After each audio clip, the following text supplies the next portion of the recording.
Hi fantasy managers and welcome to FPL Team Talk. In this video I'm going to go through my watch list and a particular focus on differentials for game week 36. Those players that are lowly owned that can make all the difference in you winning your mini league or climbing up those ranks. So if you enjoy these sort of videos, please give it a like, don't forget to subscribe, and in the meantime, let's get into it.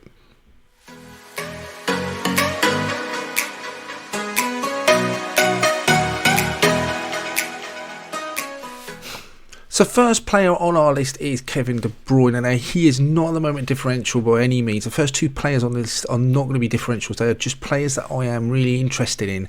He is 16% owned, but he is going up even as we speak. He's very popular to bring in and hardly surprising given he had a double-digit haul at the weekend. His underlying stats are really good, but we'll bear in mind those underlying stats of 1.04 are based on an average 90 minutes. So those substitute appearances where he's got an assist or a goal, think of the way at Newcastle for instance, have really inflated that. But nonetheless, he has really good underlying fixtures. He has the double game week with Fulham and Tottenham as well, of course. It's just the only thing that puts me off, I guess, is minutes would have initially, but I think he's fine for minutes and he's pretty fresh. No European football, so all these are real positives. Not on pens, he's quite expensive, 10.5. And I think if I was to go for anyone, I don't think Foden is a considerably worse option. If you were to offer me the same price for the pair of them, I think I'd be tempted slightly to go for KDB. But Foden does definitely have more of a goal threat than KDB, who's mainly around assists, but he does pick up the odd good bonus.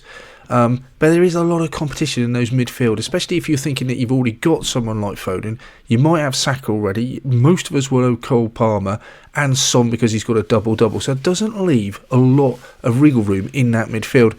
Foden as well does save you money. Doubling up on Foden and KDB, I'm not against that. I don't think that would be too bad. Wolves at home is a really good fixture. If you're going to bring him in, I think now's the week, probably the week to do it. I'm not sure I would move from him to Son because Son just has...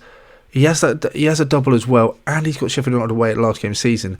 But you know what, KDB is not the worst side in the world. I do quite like him. 16% now, that he's going up.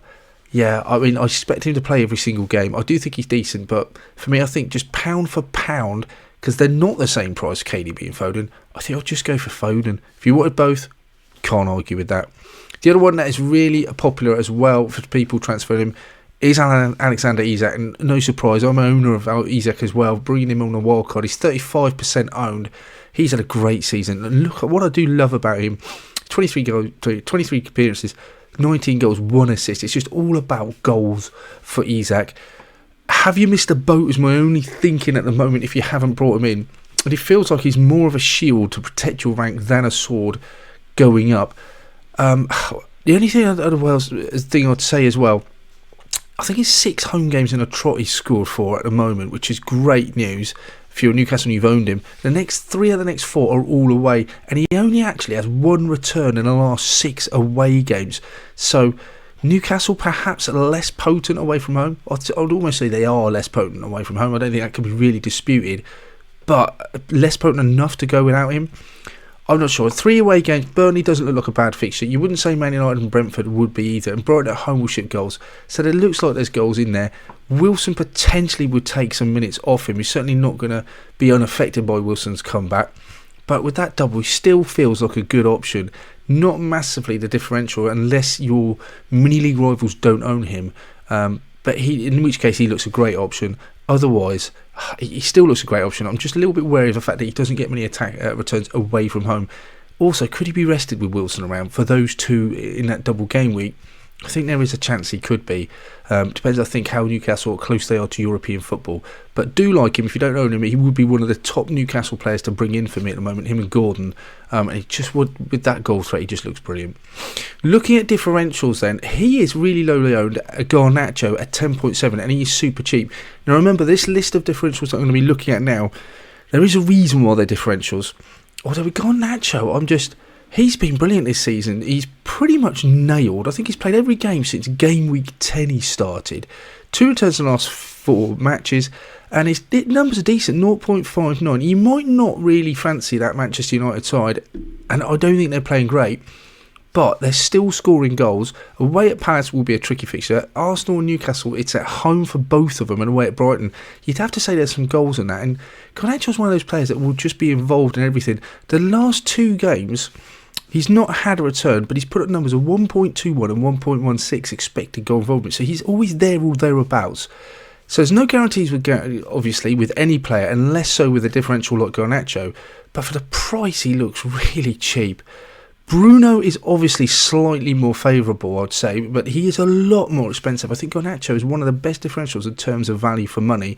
And Man United, even though they're maybe not winning games, they're still scoring goals, and he is just playing so far forward all the time. He's almost one of those players that just, the outball, he is always there to be on.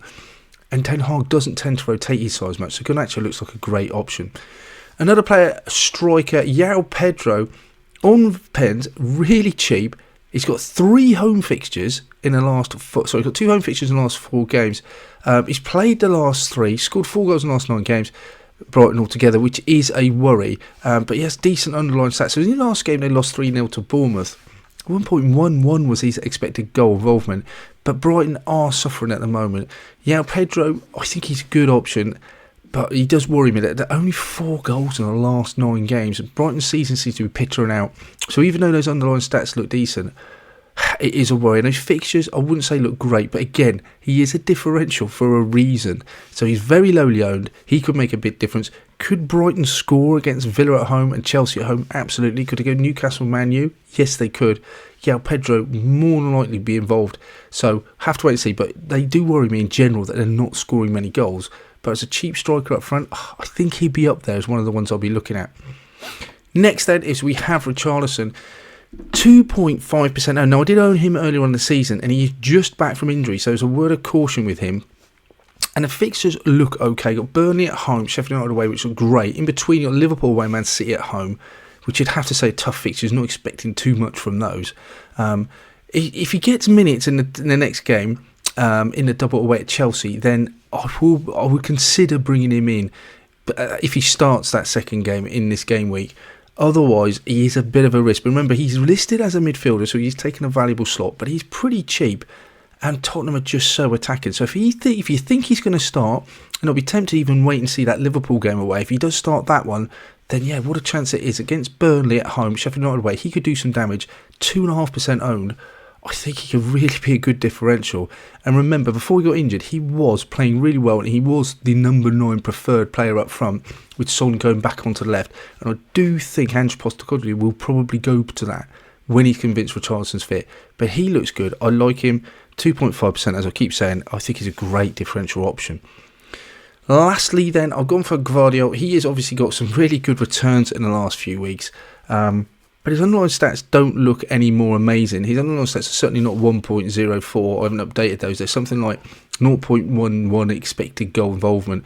So even though he's got 3 goal involvements in the last 3 games, he actually, his underlying stats aren't that great. He's overperforming massively. So I'm not expecting those to go up. 5 million though looks decent. He's played the last 3 games. The last 6 games. Does get plenty of shots off and goal, I know. So I think he had 4 in the game a couple of weeks ago. Was it against Luton? Only 6.9% owned. He looks good. The only problem is that the fixtures look fine. I don't know if I trust that Man City defence as much as I would say Arsenal, but there's no one else I would probably go to other than Man City next. So those fixtures, Wolves at home, West Ham at home, look decent. Will he play every game? You can never tell with Pep, can you? And you don't expect those 3 returns to be kept up. But you know what? Who knows? 5 million could be worth a punt, especially when he's so low owned at less than 7%.